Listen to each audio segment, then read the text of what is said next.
Bien,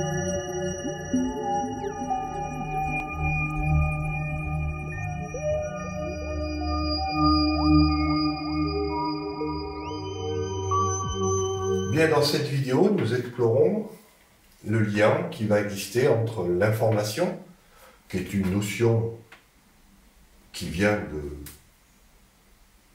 de la société actuelle, on manipule des informations, et la fonction entropie qui a été définie au XIXe siècle grâce à la science de la thermodynamique. Alors, on va prendre tout d'abord l'interprétation classique, celle du XIXe siècle, à la lumière évidemment de la théorie quantique, puisque je vous ai dit qu'il existe un lien profond entre l'entropie et la physique quantique. La physique quantique nous dit que tout système de matière qui est enfermé dans un fluide potentiel voit son énergie qui est quantifiée, c'est-à-dire que vous pouvez avoir de l'énergie ici, mais pas là, et qu'il y a ces écarts d'énergie qui sont d'autant plus grands que la boîte est petite ou que la masse est faible. Donc c'est pour ça que la molécule d'eau est très intéressante, parce que c'est une toute petite boîte, c'est-à-dire que les niveaux d'énergie sont très séparés. Et donc il y a beaucoup de vide énergétique dans l'eau, ce qu'il n'y a pas évidemment quand elle se met en chaîne, ou lorsqu'on regarde des molécules organiques, où là les espacements sont très petits. Alors on va prendre un exemple, et la meilleure façon qu'on a de traiter l'entropie lorsqu'on prend en compte la physique quantique, c'est de faire ce qu'on appelle le bilan en état microscopique. Donc, on peut associer à une configuration matérielle un certain niveau d'entropie en considérant le nombre de façons qu'on a de réaliser une situation donnée, sachant que ces situations doivent toutes être indiscernables, équivalentes les unes entre elles. Donc j'ai pris ici, par exemple, un système de matière qui se caractérise par donc 6 niveaux d'énergie, et j'ai 2 quanta donc à placer. Donc si je m'intéresse à la configuration, je vois que j'ai ici 2 possibilités. J'ai un quanta ici qui vient du système qui est à droite, à gauche, un autre quanta qui vient du système qui est à gauche, et je peux les placer comme ceci, ou je peux les placer comme cela. J'ai 2 possibilités. On va dire que l'entropie, c'est KB fois la constante de Boltzmann fois log de 2. Le log de 2, c'est parce que j'ai 2 façons de disposer mon quanta. J'ai un quanta unique que je dois mettre avec 2 systèmes. Et ça, c'est le 2. Puis la constante de Boltzmann, elle est là pour qu'on ait une dimension de joule par Kelvin, qui est la dimension physique de l'entropie. Ou si vous préférez, KB joue ici le rôle de quantum d'entropie, de la même façon qu'il y a un quantum d'action, qu'il y a un quantum de charge, qu'il y a un quantum de tout, en fait, puisque c'est la physique quantique qui règne à toutes les échelles. Ici, je vais changer le nombre de molécules, c'est-à-dire que je m'autorise à en avoir 2, et non plus une seule. Et alors à ce moment-là, je vois que quand j'ai 2 molécules, eh bien, j'ai beaucoup plus de possibilités de réaliser la configuration macroscopique. Et là, on voit qu'il y a exactement 5 micro-états possibles pour 2 quanta, 1, 2, 3, 4, 5, parce que je me suis autorisé maintenant non pas un seul quanta d'énergie, mais 2, un ici et un là. Et donc maintenant, mon entropie est passée à KB log de 5, parce que j'ai 5 micro-états, alors qu'avant, j'en avais que 2, et c'est ça qui définit, on voit comme quoi l'entropie augmente avec le nombre de quanta et avec le nombre de niveaux d'énergie que je peux avoir. Donc, de ce côté-là, il n'y a pas de problème. On a une interprétation très claire et physique, ce qu'on appelle l'entropie statistique. Maintenant, on va parler de l'information. Et là, c'est quelque chose qui a été introduit par Gilbert Newton Lewis, un chimiste. Il a dit, considérons un piston, c'est-à-dire un cylindre où il y a une partie mobile. Je peux, par la pensée, décomposer ce cylindre en 2 parties. C'est-à-dire, si je le coupe en 2, ici, j'ai la partie à droite et la partie à gauche. Maintenant, si je prends une molécule, quand le piston est dans cette position, et je pose la question où se trouve la molécule à gauche, dans le compartiment de gauche, dans le compartiment de droite. Comme c'est une molécule qui est en mouvement, je ne sais pas. Donc je peux dire elle est soit à gauche, soit à droite. Et je ne peux pas les distinguer puisque la molécule n'arrête pas de bouger. Donc on a deux possibilités, donc on a une entropie qui est KB log de 2. Maintenant regardez ce qui se passe si je pousse mon piston, de telle manière à ce qu'elle ne puisse plus aller, la molécule ici, elle peut aller aussi bien en A qu'en B. Si je pousse le piston et que je la mets ici, elle ne peut plus aller en B. Donc je suis sûr qu'elle est en A. Elle ne peut pas être en B, donc je n'ai plus qu'une possibilité, l'entropie est devenue nulle. Et puis si jamais je me laisse ici et que je fais un petit trou dans le piston, qu'est-ce qui va se passer? Eh bien, la molécule peut revenir en B, puisqu'il y a un trou par lequel elle peut passer. Mais à ce moment-là, ça veut dire que de nouveau, je ne sais plus où elle est. Elle peut être en A aussi bien qu'en B, de nouveau deux possibilités. Donc là, on voit très clairement comment une information correspond à une entropie. C'est-à-dire que si j'ai un contenu informationnel, deux possibilités, bien j'ai SKB log de 2, si j'en ai plus qu'une, j'ai KB log de 1. Et donc, il y a bien une correspondance entre l'information que je peux acquérir en posant des questions et le niveau d'entropie.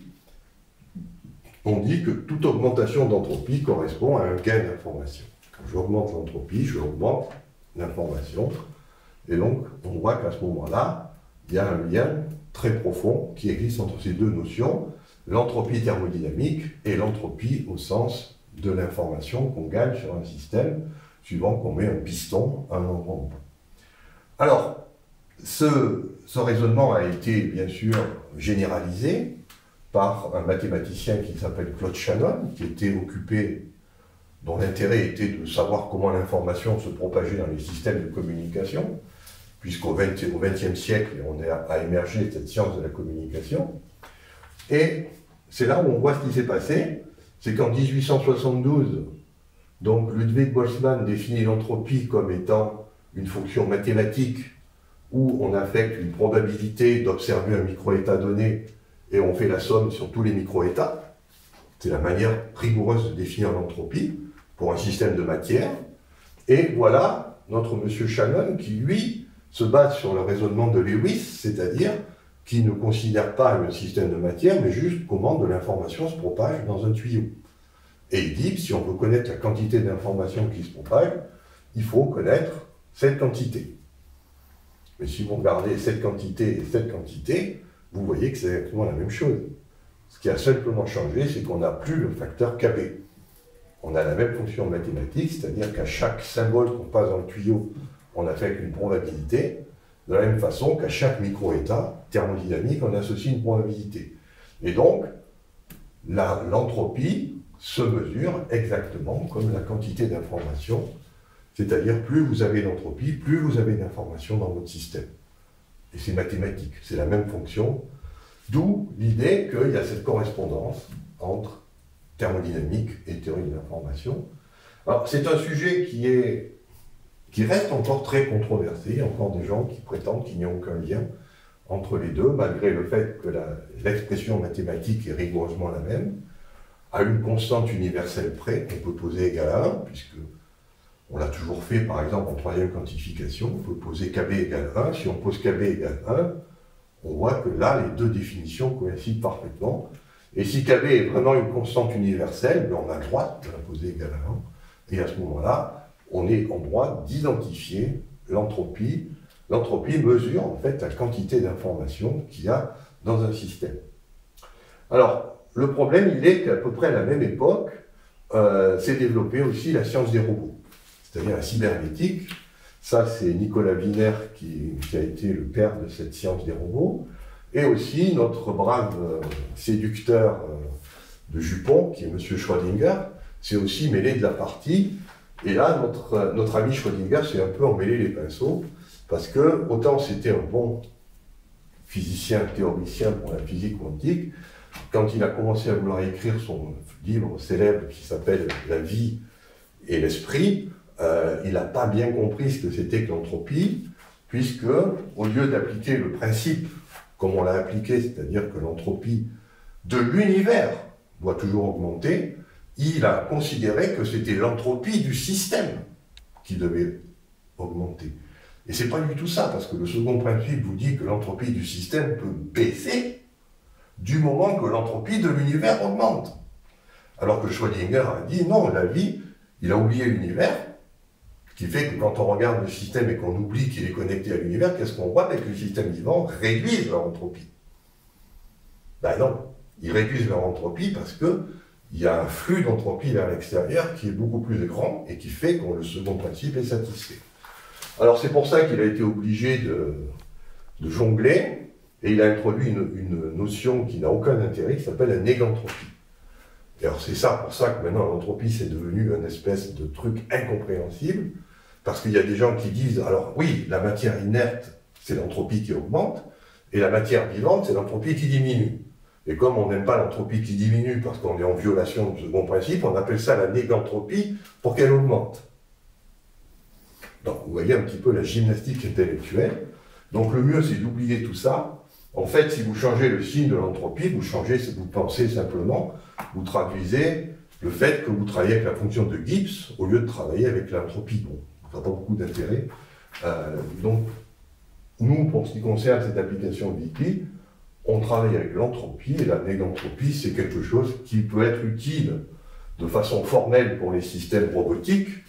On peut effectivement changer le signe et faire comme si la négantropie augmentait quand la quantité d'informations augmente, mais ça rend les choses plutôt confuses, et je vous recommande de plutôt vous en tenir à la correspondance qu'a établie Claude Shannon, c'est-à-dire la similitude mathématique qu'il existe entre l'entropie thermodynamique et la quantité d'informations d'un message. On voit que c'est exactement la même définition, à une constante universelle près, et donc c'est ça qu'on va exploiter dans les vidéos qui suivent.